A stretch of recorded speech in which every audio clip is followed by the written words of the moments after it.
Hello friends, I welcome you all on my channel. My name is Kritika Khurana और आज का हमारा टॉपिक है हिस्ट्री ऑफ बैंक। अब आप बैंक पीओ का एग्जाम करेंगे, ठीक है। इंटरव्यू के लिए जाएंगे तो आपको ऑब्वियस है बैंक के बारे में तो सब पता होना चाहिए। हिस्ट्री ऑफ बैंक यानी कि क्या हिस्ट्री रही, कौन सा बैंक कब स्टैब्लिश हुआ, कब क्लोज हो गया एंड ऑल। तो इंटरव्यू में कोई ना कोई क्वेश्चन आ जाता है, एग्जाम में भी इससे क्वेश्चन आ सकता है, तो आपको बैंक की कंप्लीट हिस्ट्री के बारे में पता होना चाहिए, ठीक है। तो चलिए हम स्टार्ट करते हैं। तो सबसे पहले, अच्छा एक बात और, मैंने मॉनेटरी पॉलिसी कंप्लीट करवा दिया है, तो प्लीज उसकी वीडियोस जाके जरूर देखिएगा। आपको आपके लिए बहुत हेल्पफुल है, चाहे वो एसबीआई के लिए कोई जा रहा है, आईबीपीएस के लिए या आईबीपीएस आरआरबी के लिए, चाहे पीओ हो या क्लर्क हो या कोई भी इंश्योरेंस एग्जाम हो, तो आपके लिए वो बहुत ज्यादा हेल्पफुल है। तो प्लीज वो वीडियो जरूर देखिएगा। तो चलिए हम स्टार्ट करते हैं। सबसे पहले देखिए, जो हमारे इंडिया में सबसे पहले बैंक स्टैब्लिश हुआ था, वो हुआ था 1770 में, यानी कि देख लो कितने साल पहले। फर्स्ट बैंक जो स्टार्ट हुआ था वो होता 70 में। कौन सा बैंक था वो? बैंक ऑफ हिंदुस्तान, ठीक है। जिसका जो 1832 में क्लोज हो गया था, यानी कि which ceased to operate in 1832। Cease का मतलब क्या होता है कि बंद हो जाना, यानी कि वो स्टार्ट हुआ था 1770 में बैंक ऑफ हिंदुस्तान, और जिसने अपना ऑपरेशन कब बंद कर दिया था? 1832 में ये बंद हो गया था।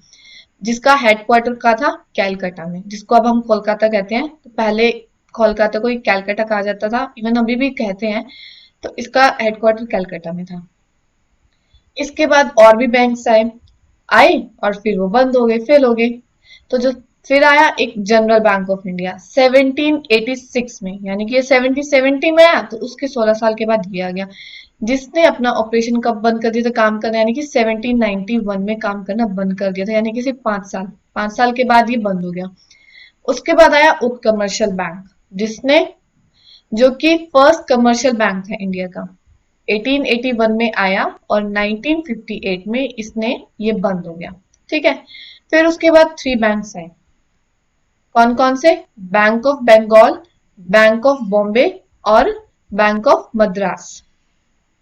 बैंक ऑफ बंगाल आया 1809 में, बैंक ऑफ बॉम्बे आया 1840 में और बैंक ऑफ मद्रास 1843 में।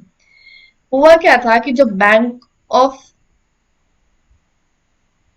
कैलकाटा था, पहले जो बैंक ऑफ बंगाल था, इससे पहले बैंक ऑफ कैलकाटा था 1806 में, ठीक है। तो उसी का नाम चेंज करके बैंक ऑफ बंगाल कर दिया गया, रीनेम कर दिया गया, ठीक है। पहले आया बैंक ऑफ कैलकाटा 1806 में, उसी का फिर नाम चेंज करके क्या कर दिया गया? Bank of Bengal. फिर कौन सा आया? बैंक ऑफ बॉम्बे 1840 में और बैंक ऑफ मद्रास 1843 में। फिर क्या हुआ कि इन तीनों बैंक्स को मर्ज कर दिया गया, एक बैंक में मर्ज कर दिया गया। कब? 1921 में, जिसको नाम दिया गया इंपीरियल बैंक ऑफ इंडिया,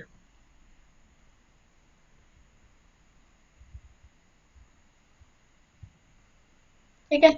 तो दीज थ्री बैंक्स, ये तीनों bank merged into a single bank in 1921 which was called as Imperial Bank of India. इसके बाद क्या हुआ? The imperial bank of India was later nationalised in 1955। Imperial bank of India को 1955 में nationalise कर दिया गया और फिर इसका नेम चेंज करके कर दिया गया स्टेट बैंक ऑफ इंडिया, जो कि अभी हमारा सबसे बड़ा लार्जेस्ट पब्लिक सेक्टर बैंक है। सब क्या हुआ कि तीन प्रेसिडेंसी बैंक बनाए गए, bank of Bengal, bank of Bombay, bank of Madras. फिर इन तीनों को एक ही बैंक में मर्ज कर दिया गया, जिसका नाम दे दिया गया इंपीरियल बैंक ऑफ इंडिया। और फिर इंपीरियल बैंक ऑफ इंडिया को नेशनलाइज कर दिया गया 1955 में, और जिसका नाम क्या दिया गया? State Bank of India, which is currently the largest public sector bank by the recommendation of A D Gorwala committee. किसकी रिकमेंडेशन पे? A D Gorwala committee. तो ये आपको नाम जरूर से जरूर याद होना चाहिए कि किसके रिकमेंडेशन पे बैंक का नाम चेंज कर दिया। इंपीरियल बैंक ऑफ इंडिया का नाम स्टेट बैंक ऑफ इंडिया किया गया, किसके रिकमेंडेशन पे? एडी गोरेवाला कमेटी, ठीक है। तो ये आपको पता होना चाहिए। ये तो बस एक छोटा सा ओवरव्यू था। उसके बाद देखिए, उसके बाद क्या हुआ कि एसबीआई की 8 सब्सिडरीज थी, ठीक है। 8 सब्सिडरीज अटैच की गई एसबीआई की 1959 में, जिसको नाम दिया गया स्टेट बैंक ऑफ इंडिया यानी कि एसबीआई। एसबीआई की 8 सब्सिडरीज थी, फिर आपको पता ही अब तो सिर्फ एक ही एसबीआई रह गया, only state Bank of India. तो क्या हुआ था कि सबसे पहले स्टेट बैंक ऑफ बीकानेर और स्टेट बैंक ऑफ जयपुर, ये दोनों बैंक 1963 में एक कर दिए गए, जिसको नाम दे दिया गया State Bank of Bikaner and Jaipur. ये बातें आपको सब पता होनी चाहिए अच्छे से, तो मैं बहुत अच्छे से पढ़ा रही हूँ तो ध्यान से समझना। तो स्टेट बैंक ऑफ बीकानेर और स्टेट बैंक ऑफ जयपुर को 1963 में एक ही बैंक में मर्ज कर दिया गया, जिसको क्या नाम दिया गया, State Bank of Bikaner and Jaipur. उसके बाद क्या हुआ, जो स्टेट बैंक ऑफ सौराष्ट्र था उसको 2008 में एसबीआई में मर्ज कर दिया गया, यानी कि जिसको नाम दिया गया only state Bank of India. और फिर स्टेट बैंक ऑफ इंदौर को 2010 में नाम दे दिया गया स्टेट बैंक ऑफ इंडिया, यानी कि ये भी स्टेट बैंक ऑफ इंडिया में चला गया, और स्टेट बैंक ऑफ सौराष्ट्र 2008 में चला गया, और स्टेट बैंक ऑफ इंदौर ये भी एसबीआई, इसको भी एसबीआई नाम दे दिया गया 2010 में। उसके बाद क्या हुआ, state Bank of Hyderabad, state Bank of Patiala, state Bank of Mysore and state Bank of Travancore. कितने हो गए ये, एक, दो, तीन, चार। इसके अलावा state Bank of Bikaner and Jaipur.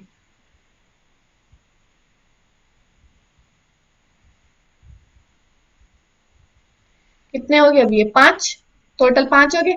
State Bank of Hyderabad, Patiala, Mysore, Travancore, और ये वाला जो बचा हुआ था State Bank of Bikaner and Jaipur.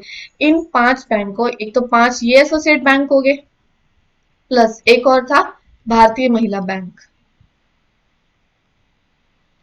भारतीय महिला बैंक, इसको एक ही बैंक में कन्वर्ट कर दिया गया, कब, 1 अप्रैल 2017 को। यानी कि ये सब अब किस में मर्ज हो गए, एसबीआई में। यानी कि ये सारे बैंक मर्ज होके सिर्फ एक ही में चले गए, किसमें, स्टेट बैंक ऑफ इंडिया में। अब तो सिर्फ स्टेट बैंक ऑफ इंडिया है ना, ये बीकानेर, जयपुर, सौराष्ट्र, अब तो कोई भी नहीं रहा, सिर्फ only state Bank of India. मैं आपको दोबारा से बता देती हूँ फटाफट से। सबसे पहले स्टेट बैंक ऑफ बीकानेर और स्टेट बैंक ऑफ जयपुर को 1963 में एक ही बैंक बना दिया गया, State Bank of Bikaner and Jaipur. उसके बाद 2008 में स्टेट बैंक ऑफ सौराष्ट्र को एसबीआई में कन्वर्ट कर दिया गया। फिर स्टेट बैंक ऑफ इंदौर को 2010 में एसबीआई में कन्वर्ट कर दिया गया, ठीक है। यानी कि अब ये दोनों भी किस में कन्वर्ट हो गए, एसबीआई में, यानी कि एक ही बैंक बन गया, ओनली एसबीआई। फिर state Bank of Hyderabad, state Bank of Patiala, Mysore, Travancore, ये चार, और एक वाला ये वाला जो था स्टेट बैंक ऑफ बीकानेर और जयपुर, एक ये बैंक था। तो टोटल कितने हो गए, पांच। तो इन पांच बैंकों प्लस एक भारतीय महिला बैंक था, यानी कि ये 6 बैंक्स को कन्वर्ट करके सिर्फ एसबीआई में मर्ज कर दिया गया, कब, 1 अप्रैल 2017 में। आगे समझ अच्छे से। कितनी सब्सिडरीज थी एसबीआई की, 8। कब, 1959 में बनाया गया था, और जिसको क्या नाम दिया गया था, एसोसिएट बैंक ऑफ एसबीआई। अब हम आगे बढ़ते हैं। देखो, अब ये कुछ पॉइंट्स है जो आपको याद होने चाहिए। The first bank to purely managed by Indians, पहला बैंक इंडिया में कौन सा था जो कि प्योर इंडियंस ने ही मैनेज किया था, यानी कि पूरा का पूरा किसने चलाया था, इंडियंस ने मैनेज किया था। वो था पंजाब नेशनल बैंक। कब था, 1894 में। ये स्टैब्लिश हुआ था लाहौर में। उस टाइम पाकिस्तान तो और इंडिया तो एक ही था ना। कब, कहाँ पर स्टैब्लिश किया गया था, लाहौर में। First bank purely managed by Indians was Punjab national bank, 1894 में, ठीक है।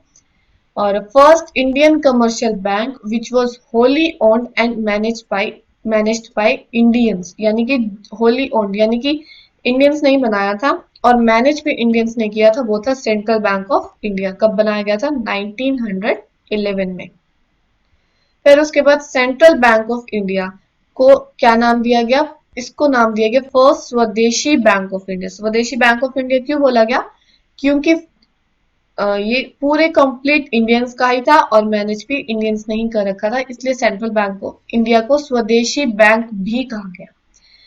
और बैंक ऑफ इंडिया पहला ऐसा बैंक था, first Indian bank to open a branch outside India. Bank of India पहला ऐसा बैंक था जिसने इंडिया के बाहर अपनी ब्रांच ओपन की थी, कहां पर, लंदन में।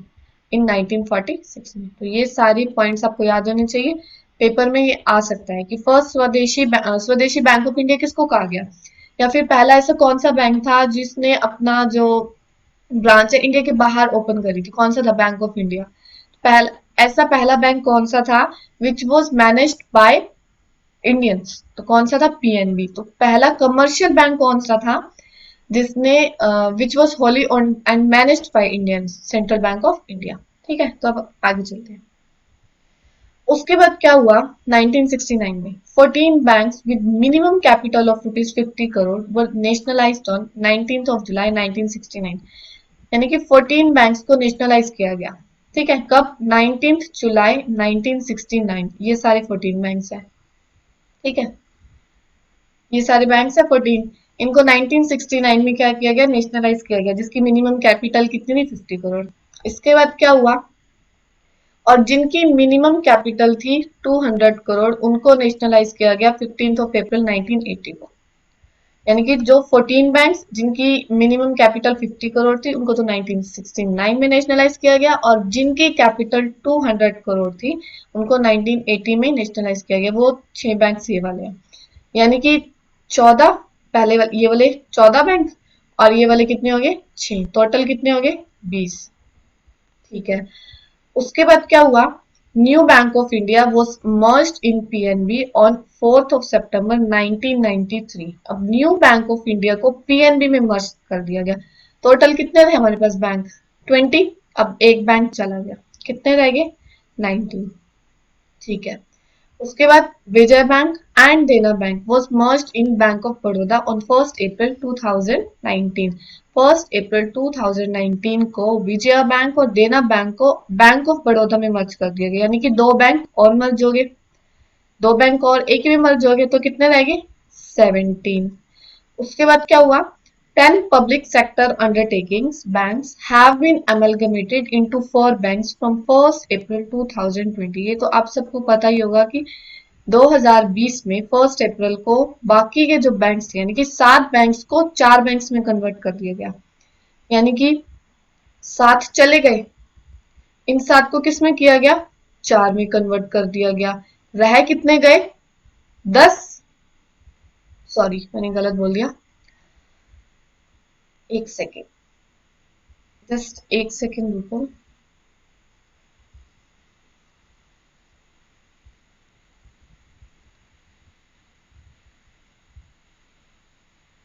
हाँ, तो हमारे पास कितने बैंक रह गए थे, 17। जब विजय बैंक और देना बैंक को बैंक ऑफ बड़ौदा में कन्वर्ट कर दिया गया, तो हमारे पास अब 17 रह गए।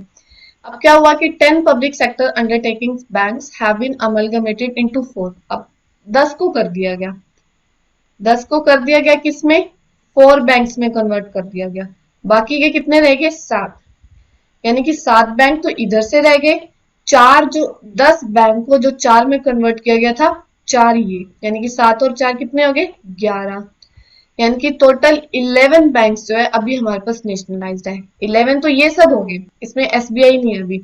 यानी कि एक 11 ये वाले बैंक्स और +1 कौन सा हो जाएगा, एसबीआई। यानी कि अभी कौन कितने नेशनलाइज्ड बैंक्स हैं हमारे पास, 12। ठीक है, फिर से मैं बता देती हूँ एक बार, हमारे पास टोटल कितने थे, 20। अब 1993 को न्यू बैंक ऑफ इंडिया में मर्ज कर दिया गया पीएनबी में, कितने रह गए, 19। अब विजया बैंक और देना बैंक को 2019 में बैंक ऑफ बड़ौदा में मर्ज कर दिया गया, तो ये दो भी चले गए, कितने रह गए, 17। फिर उसके बाद 1 अप्रैल 2020 को 10 और पीएसयू को 4 बैंक्स में कन्वर्ट कर दिया, यानी कि 10 को 4 में कन्वर्ट कर दिया गया। अब यहाँ से 10 तो चले गए, 17 में से 10 चले गए, कितने रह गए, 7। और ये 10 को कितने में कन्वर्ट किया गया, 4 में, तो ये वाले 7, ठीक है, जिनको मर्ज नहीं किया गया, और 10 को जो 4 बैंक्स में मर्ज किया गया था, ये 4, टोटल कितने हो गए, 11 ये +1 एसबीआई, टोटल कितने हो गए, 12। आगे समझ, अभी हमारे पास यानी कि टोटल कितने है, 12। अभी ये देख लो कि एंकर बैंक, अब पीएनबी में कौन, ये आपको बहुत अच्छे से याद रखना है, क्योंकि पेपर में इससे रिलेटेड कोई ना कोई क्वेश्चन आ जाता है, या इंटरव्यू में पूछ लेते हैं कि सिंडिकेट बैंक को बताओ आप कौन से बैंक में मर्ज किया गया। आपको याद नहीं होगा तो ऑब्वियस आप फिर गलत ही करोगे, तो इसलिए अच्छे से याद कर लेना। देखो, पीएनबी में दो बैंक्स को मर्ज किया गया, कौन से? ओरिएंटल बैंक ऑफ इंडिया और यूनाइटेड बैंक ऑफ इंडिया किसमें किया गया? पीएनबी बैंक में मर्ज कर दिया गया, यानी कि इन दोनों बैंक्स को किसमें मर्ज कर दिया गया?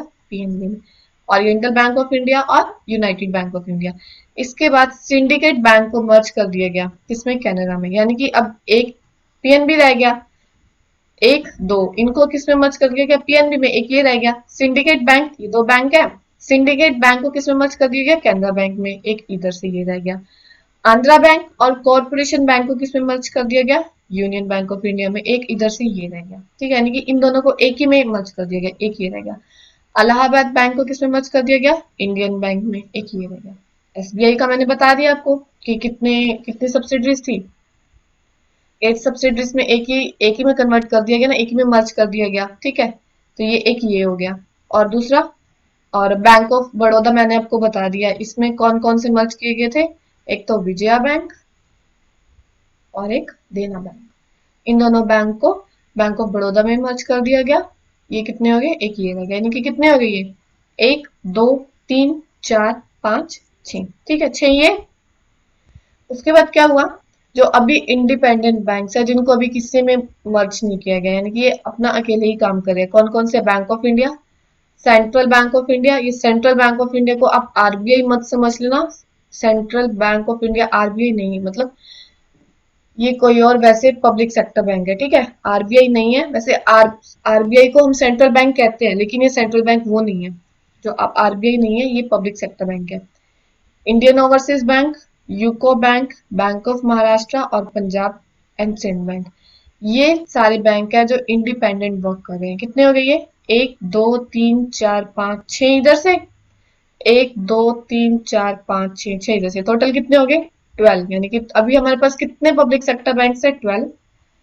और नेशनलाइज कितने? पहले 11 को और एक एसबीआई हो गया, ठीक है। तो अभी हमारे पास कितने हैं? 12 बैंक्स जो पब्लिक सेक्टर बैंक इस टाइम काम कर रहे हैं, ओके। और कौन से बैंक को किसमें मर्ज किया गया ये आप अच्छे से याद रख लेना। और बस इतना ही था हिस्ट्री में। और कुछ क्वेश्चंस भी है तो वो मैं आपको प्रोवाइड कर दूंगी, और आगे वीडियोस आएंगी, जैसे जैसे मैं आगे और चलती जाऊंगी, मतलब और आपको पढ़ाती जाऊंगी, तो उसी में मैं आपको क्वेश्चंस भी ऐड कर दूंगी कि किस टाइप के क्वेश्चंस आ सकते हैं, वो सब मैं आपको दे दूंगी। तो आप एक बार फिर से ये रीड कर लेना, ठीक है। और मॉनेटरी पॉलिसी भी याद से पढ़ लेना, बहुत ज्यादा हेल्पफुल है सभी बैंकिंग एस्पिरेंट्स के लिए, इवन एसएससी के लिए भी बहुत ज्यादा जरूरी है ये। तो आप प्लीज चैनल को सब्सक्राइब कीजिए और मुझे कमेंट करके बताइए कि आप और क्या क्या चाहते हैं, आप क्या चाहते हैं कि मैं कौन सा टॉपिक पहले कराऊं। आप मुझे कमेंट करके बताइए, ठीक है।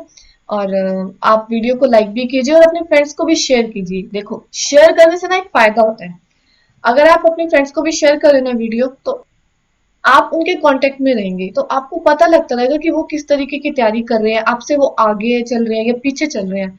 आपको सब पता लग और आपको ये पता लगता रहेगा कि हाँ, मुझे अभी उससे अगर आगे निकलना है तो मुझे और भी ज्यादा पढ़ाई करनी पड़ेगी। इससे आपको बहुत ज्यादा फायदा होता है, इसीलिए कहते हैं कि आप शेयरिंग करो, ताकि आपको उनके बारे में भी पता लगता रहे कि और आपको अगर उनसे आगे जाना है तो आप क्या कर सकते हो, ठीक है।